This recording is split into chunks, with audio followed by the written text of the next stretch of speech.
Oke, halo semua, kembali lagi di vlog Didik Mahendra. Dan di video kali ini saya akan membahas sedikit mengenai motovlog ya teman-teman. Jadi mungkin dari teman-teman banyak yang sudah mengetahui tentang motovlog, tentang motovlogger. Jadi kita sedikit berbagi ilmu teman-teman. Motovlog sendiri di Indonesia cukup banyak ya teman-teman. Jadi cukup banyak peminatnya, cukup banyak yang sudah menjadi motovlogger, baik yang masih pemula ataupun mungkin sudah sukses di dunia motovlogger. Dan kali ini saya akan membagi tips bagaimana sih untuk menjadi seorang motovlogger.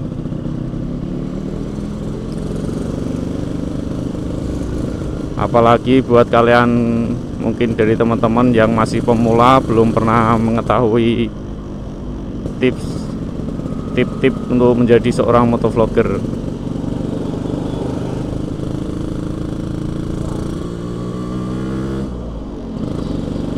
Jadi untuk tip yang pertama itu sebenarnya mungkin dari teman-teman sudah tahu ya teman.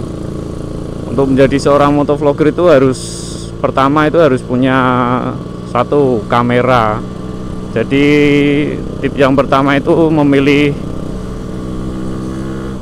sebuah kamera itu sangat penting ya teman-teman. Jadi untuk memilih sebuah kamera, untuk mendapatkan sebuah video atau footage yang bagus itu ya tergantung dari kameranya.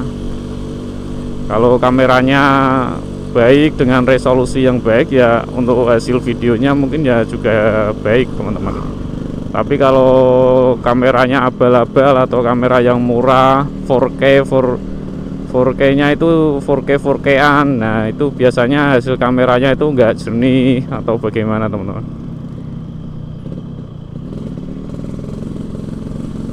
Itu tips yang pertama teman. Jadi itu sangat bagus sekali. Jadi tidak harus mahal untuk memilih sebuah kamera. Jadi untuk memilih kamera itu tidak harus mahal. Kita bisa mendapatkan kamera itu bagus dan murah itu banyak sekali. Jadi tidak harus mahal. Kalaupun tidak bisa membeli yang baru, kita bisa kok beli yang second tapi kualitasnya bagus.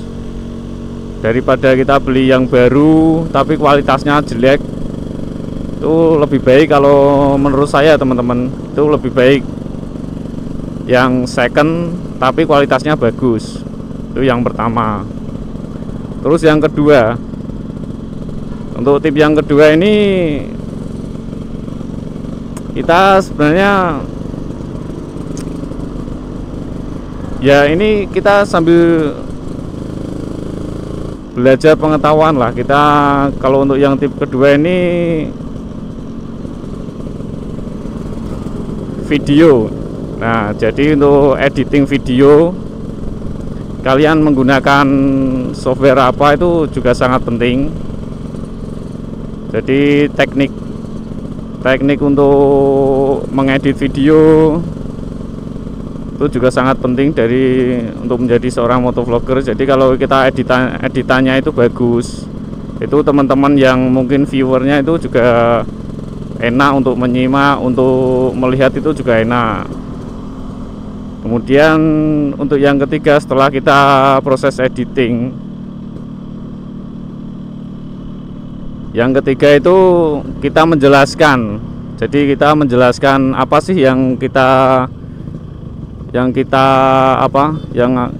rekam di video untuk motovlogging ini. Jadi kita tidak hanya cukup merekam video terus kita upload, itu nggak cuman sekedar itu ya teman-teman. Jadi kita juga harus menjelaskan video yang kita upload itu apa sih temanya, terus keterangannya itu apa. Kita bisa jelaskan itu di lewat audio lewat suara kayak gini. Terus kalau misalkan nggak ada suara, minimal itu kita kasih keterangan teman-teman, kita kasih keterangan di video, kita jelaskan. Terus kita, kalau enggak ya kita kasih keterangan di deskripsi videonya nanti. Jadi sebelum kita upload itu kita kasih deskripsi di video teman-teman. Itu yang ketiga ya teman-teman. Kemudian untuk yang keempat ini sebenarnya harus kita wajib ya untuk para pengendara, mungkin tidak hanya untuk motovlogger. Jadi untuk semua pengendara itu wajib ini. Kalau yang tip yang keempat, untuk yang tip keempat ini kita harus mencontohkan ke viewer itu cara berkendara yang baik, cara riding yang baik. Jadi kita harus menjelaskan ya teman-teman. Jadi apalagi kalau kita sebagai motovlogger ini kan nanti banyak yang menonton. Jadi untuk kita berkendara itu harusnya ya harus baik dalam berkendara. Safety ridingnya juga kita harus jaga, pakai sarung tangan, pakai sepatu, pakai jaket pelindung diri, pokoknya safety gearnya itu harus kita jaga. Jadi orang yang melihat itu bisa mencontoh kebaikan kita. Itu yang keempat.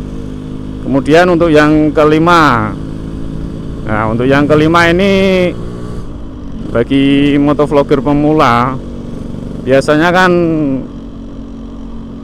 kita upload video terus gak ada yang nonton, itu pasti kayaknya males, mau ngedit juga males, mau apa-apa juga males ya teman-teman. Jadi untuk yang tip yang kelima itu kita jangan mudah menyerah, kita jangan mudah putus asa, kita selalu mencoba terus ya teman-teman. Walaupun video kamu itu tidak berfaedah atau maksudnya tidak ada gunanya, yang penting kita sering-sering upload aja. Sebenarnya dalam teknik motovlogger atau di bidang di YouTube itu statistiknya itu sebenarnya kita rutin upload, kita tekuni di apa sih tema kita di YouTube itu apa. Jadi kita harus mengetahui itu ya teman-teman. Jadi jangan mudah putus asa, kita mencoba hal yang baru, sering-sering kita membaca di internet, itu juga penting. Kita lihat di YouTube, lihat YouTube-nya orang, lihat apa itu, keterangan di deskripsi itu juga penting. Jadi kita lihat video itu jangan sampai kita cuma lihat di video, lihat videonya aja, itu jangan sampai ya teman-teman. Jadi kalau bisa ya kita lihat deskripsinya, apa sih yang dijelaskan pada video tersebut itu apa. Jadi begitu teman-teman. Jadi itu 5 tip dari saya teman-teman untuk menjadi seorang motovlogger, apalagi motovlogger pemula. Semoga bisa membantu teman-teman. Jangan mudah putus asa, jangan mudah menyerah. Pokoknya selalu mencoba hal yang baru itu lebih baik ya teman-teman.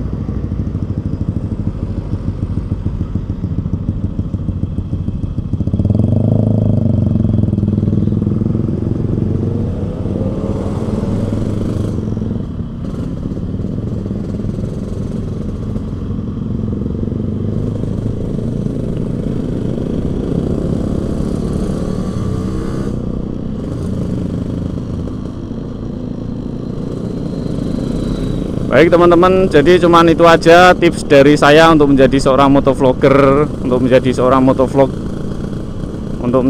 motovlog pemula. Itu cuman itu aja. Mungkin di lain kesempatan kita bahas mengenai dunia motovlog. Jadi nanti di lain kesempatan nanti juga ada